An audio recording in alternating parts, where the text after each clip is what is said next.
இந்த ட்விஸ்ட்டை நானே எதிர்பார்க்கலங்க. சரி நேத்து வந்து பார்த்தீங்கன்னா, முருகர் கோயிலுக்கு போலான்னு சொல்லிட்டு ஆல்ரெடி பிளான் போட்டா மாரி, நான் வந்து அக்காவ பிக்கப் பண்ணிட்டு வந்துட்டேன். ஸோ தம்பியுமே வர முடியல. நீங்க போய் பார்த்துட்டு வாங்க. அதுக்கப்புறம் வரேன்னு சொல்லியிருந்தான். சரின்னு சொல்லிட்டு அக்காவுக்கு நைட் ஷிஃப்ட்டா இருந்ததுனால, நாங்களுமே கொஞ்சம் சீக்கிரமா போயிட்டு ₹20 டோக்கன்ல போய் சாமி பார்த்துட்டு வெளிய வந்துட்டோம்.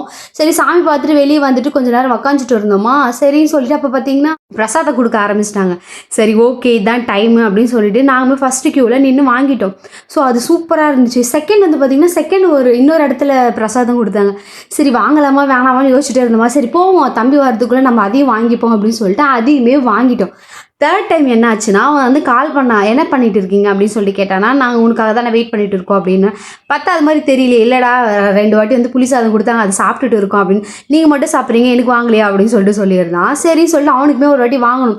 கிட்டத்தட்ட பார்த்தீங்கன்னா, நேத்து வரைக்கும் 3 ரவுண்ட் வந்து புளி சாதம் வாங்கியிருந்தோம். செம்ம ஜாலியா என்ஜாய் பண்ணியிருந்தோம்.